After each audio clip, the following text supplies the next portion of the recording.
and my name is Sheila, and welcome to this English Country again. An English book to read today is Magic Tree House Stories, Hour of the Olympic Story, and we can get started for the Chapter 6, Mystery Man, and we are now reading in Chapter 7. And these stories are same as this book is Magic Tree House Story and same Chapter 2. And Grasshopper Attic, and then I'm reading a chapter 6, and then I'm reading a chapter 7, okay? And the name of the story is Twister on Tuesday. Now, are you ready for these two stories and meet some lots of characters? And now here we go. And first you can read Magic Tree House Twister on Tuesday. Chapter 6, Grasshopper Attic. Inside a lamplit hunt. It was dry and cozy. Jack sat back on a bench. He didn't dare look at Jack. It's time for a writing lesson now, Miss Needy said. I'm going to give you each a slate and a pen. She handed it out skates, and they looked like a small blackboard set in a wooden frame. Next, she gave everyone a skate pen. Each pen was thin and piece of chalk. And Miss Needy opened a Muscovy reader. While are you eating your noon meal? I copied a poem from the book, she said. Now I want to copy it. And it's Mrs. Needy who's a skateboard out from all to see. This lesson you should heed. Try again. If first you not sausage, try again. Jack quickly started copying the words. Out of a corner of an eye, they saw Jack writing very slowly. And it took a older rather long time to write the letter T. And Jack slowed down too. He didn't want Jack to think he's showing off. And suddenly the loud dumping sounds came from overhead. It sounded someone was throwing stones against the roof. Oh no, Grasshopper Attic, screamed Kate, and she covered her head.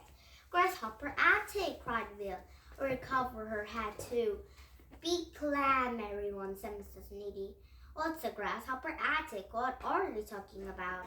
Jack wondered, and even Jack seemed worried. As Mrs. Needy started toward the door, he said, don't open it. They will come in. And has everyone come crazy? Jack twice.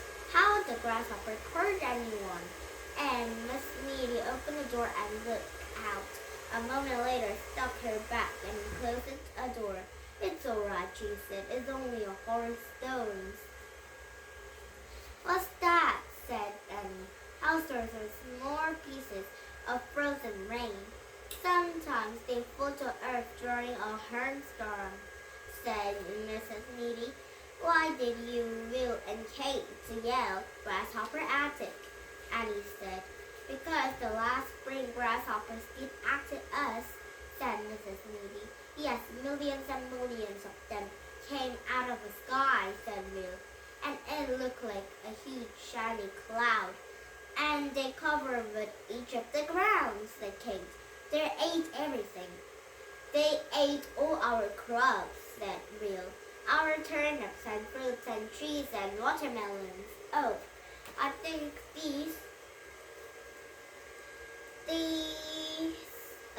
this kind of friend, the grasshoppers, are eating a lot of things. And they even ate our clothes and bedsheets, said Kate. Yuck, said Annie. Oh man, said Jack. He never heard of the grasshopper attic before. It's very scary, said Kate. But remember, Harry would paint it and everyone helped it. Everyone else, said Mrs. Needy. Kate and Will noted. You must try to hold in good memories, Mrs. Needy said gently, and let go of the bad ones. Yes, ma'am, said Kate, and everyone was quiet for a moment. Then the sound of the Hestons died away. And let's go back to the lesson now, said Mrs. Needy. and they all retreated to their writing, and even they were working slowly as they could, and Jack finished first. He showed a copy of the poem to Mrs. Needy. Good work, Jack, she said. We can all learn from these words, can we? Yes, ma'am, said Jack. Hey, this is Jack, and he burned out. Something to learn. Mrs. Needy looked puzzled, but Jack smiled. He knew what Annie was talking about. They had a special writing. They can go home. And Jack stood up. Excuse me, ma'am, but I'm afraid we have to leave, he said. So soon, said Mrs. Needy. Yes, we have to go to our parents, said Annie. May I take my skate with us? Jack asked. Please do, said Mrs. Needy. Use it on your trip in California to practice your writing.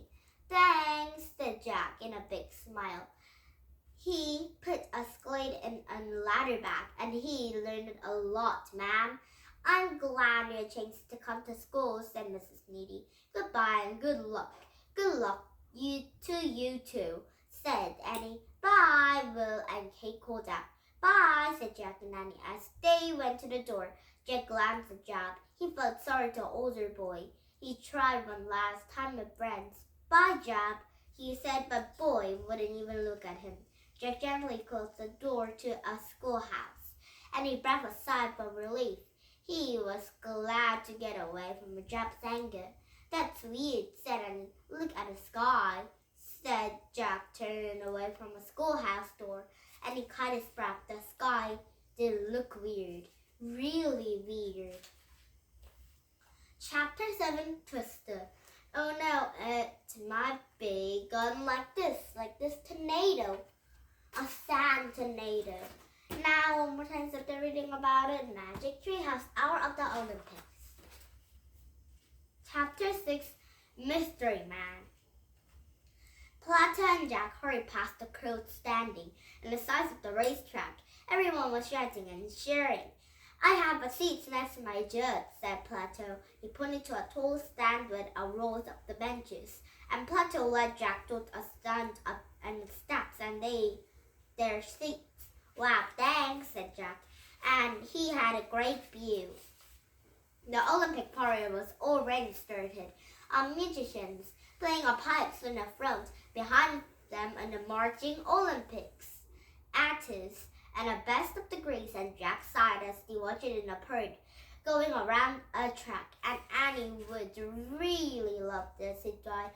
And the athletes in the front of the runners at Plateau foot races, their oldest event of the Olympics. And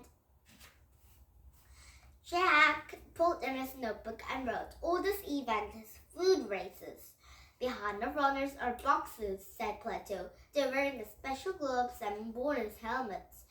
Boxers are wearing gloves and helmets. Behind them were whistles, said Plato. And Jack wrote, whistles. And Jack looked up again, and he saw a soldier standing up from a silence. And the soldier was dressed like an actor from an actor in the theater, and he had a long cape from a red crested helmet that covered most face. But something was strange. Their soldier was short, really short. And here is come at this with a javelin throwers, said Plato. Then a man in armor. What could they do? Asked Jack. They can raise from armor, said Plato. They can smart himself. He drew Annie. I think was very funny. He wrote to his notebook, some runners raced in the armor. Jack finished writing, and he looked back at his short soldier. In a moment, a chariot races will begin, said Plato, and a winning chariot race is the greatest honor of the games. Jack just noted. He was still studying a short soldier who seemed to be looking back at him.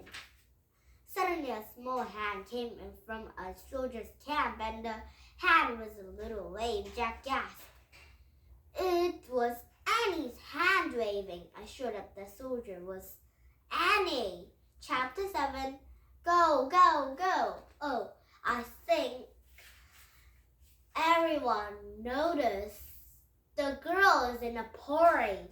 Oh no. Now to remember story chapter 7 and Diana reading of chapter 8, same as Steve's sister story, okay?